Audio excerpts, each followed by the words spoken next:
पीले दांत वाली बहू। रंजना कभी ब्रश नहीं करती थी। उसे कितनी बार उसके माँ बाप ने डांटा, लेकिन उसका कोई असर उस पर होता ही नहीं था, जिस कारण से उसके दांत पीले पीले हो जाते हैं। शादी के बाद।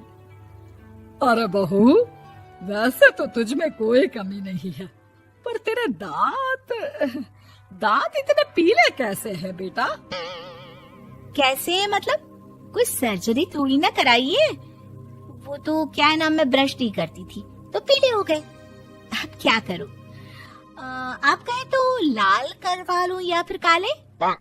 यार ये क्या है, क्यों माँ से लड़ रही हो? लड़ रही हूँ? अरे मैं लड़ रही हूँ या ये बोल रही है कि दांत पीले हैं, पीले। अरे तपस्या थोड़ी ना की है इन्हें पीले करने के लिए। बकायदा ब्रश नहीं किया है 20 साल तक, तब जाकर। छी, कैसी बात कर रही हो? ये उस वक्त तो पीले नहीं थे जब हम लोग तुम्हें देखने आए थे। अरे तब साफ करवा लिया होगा डेंटिस्ट के पास जाकर। अब देखो कैसे पीले पीले लग रहे हैं। रंजना सास की तरफ गुस्से से देखती है। फिर शुरू हो गई पीले पीले पीले। अरे पीले तो तब भी थे जब मेरे हाथ का रसगुल्ला उड़ा उड़ा कर खा रही थी और बोल रही थी, लड़की नहीं गुणों का खजाना दे रहे भाई साहब आप। खैर, अब वो लोग करते भी तो क्या करते, पीले दांत वाली बहू पल्ले पड़ी थी तो झेलना तो था ही। एक दिन कीर्तन में रंजना गाना गा रही थी। अरे कमला बहन, माँ का द्वार है, यहाँ तो सब शुद्ध होकर आते हैं, फिर अपनी बहू को ब्रश भी नहीं करवाती तुम। दूर से पीले पीले दांत भक्ति में बाधा उत्पन्न कर रहे हैं। अरे कोई 2 साल के बच्चे थोड़ी ना लेकर आई हूँ मैं बहू बनाकर।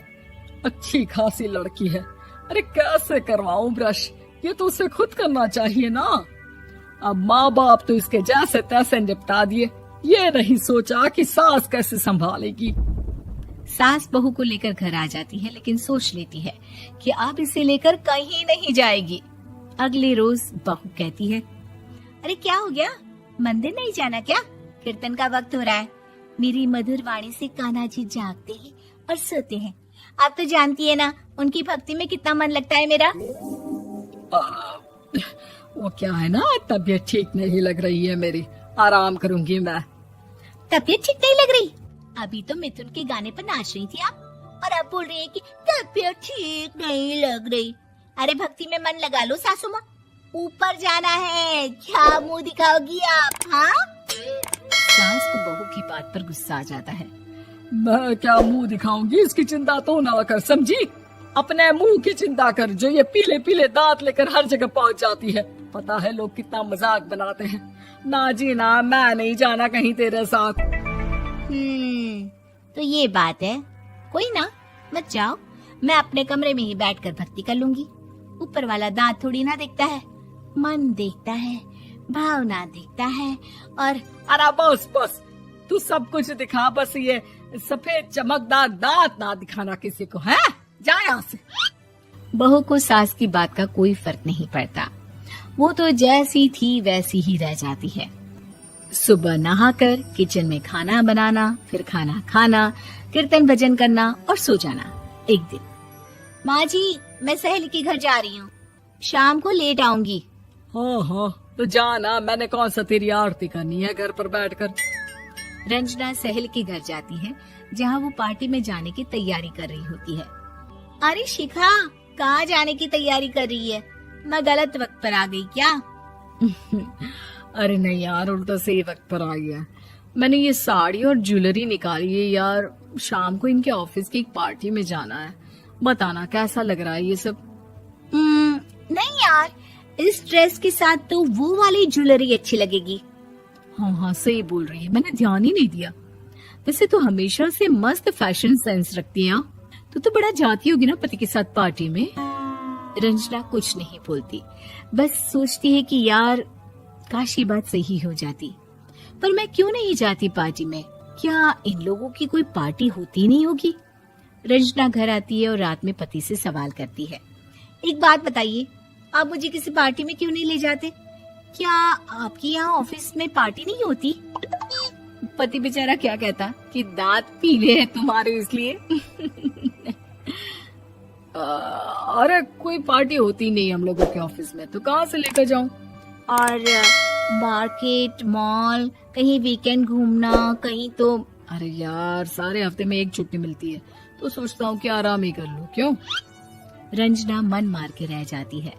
पहले कभी सास के साथ मंदिर जाया करती थी, लेकिन वो भी सास ने ले जाना बंद कर दिया। घर बैठी बैठी रंजना बोर हो जाती है। तभी उसे आइडिया आता है और वो मायके जाने का सोचती है। सासू माँ, 2 दिनों के लिए मम्मी के घर जा रही हूँ। अच्छा ठीक है, आराम से जा। और हाँ, माँ से कुछ अच्छी आदत सीख कर आना कि कैसे शरीर के हर भाग की तरह दांतों की सफाई भी जरूरी होती है, समझी? शुरू हो गई ना आप। वो लोग आपकी तरह नहीं है कि छोटी छोटी बात का बतंगड़ बना दे। उन लोगों के लिए मैं मायने रखती हूँ, ना कि मेरे पीले पीले दांत। रंजना माँ को बिना बताए उन लोगों को सरप्राइज देती है, लेकिन जैसे ही वो दरवाजे पर पहुंचती है, अंदर देखती है कि घर वाले कहीं जा रहे होते हैं। अब माँ, काश रंजना दीदी के दांतों वाली प्रॉब्लम नहीं होती, तो वो भी हम लोगों के साथ चलती ना बुआ जी की बेटी की शादी में। हाँ बेटा, लेकिन अब उसे कौन समझाए कि उसको उसके पीले दांत नहीं दिखते, लेकिन उसके आसपास के लोगों को कितना एम्बैरेसिंग फील कराते हैं। मुझे तो कितनी बार उसके स्कूल की टीचर ने शिकायत की कि उसके साथ कोई लड़की बैठना भी नहीं चाहती, और ना ही कॉलेज में कोई उससे बात करना चाहता था। लेकिन पता नहीं क्यों उसे ये बात समझ में ही नहीं आती। कोई कमी नहीं है उस लड़की में, बस यही कि दांत पीले हैं। वो तो भला हो जीजा जी और उनकी माँ का, जो दीदी को जैसी है वैसे ही रखा हुआ है। रंजना को अपने घर वालों की बात सुनकर बहुत दुख होता है। वो सोचती है कि वो क्या करे, लेकिन फिर वो सीधा डेंटिस्ट के पास जाती है, अपने दांत चमकाती है और कसम खाती है कि वो रोज ब्रश करेगी। अरे क्या हो गया? तुम तो 2 दिनों के लिए गई थी ना, पर कोई ना, अच्छा है, चलो आ गई तो। रंजना सास के सामने आकर खड़ी हो जाती है और पूरी स्माइल करती है, उसके चमकदार दांतों को दिखाती हुई। हैं? चले मंदिर। माँ, मुझे माफ कर दीजिए, मैंने आप लोगों को बहुत एम्बैरेसिंग फील करवाया। मैं आज से रोज ब्रश करूंगी।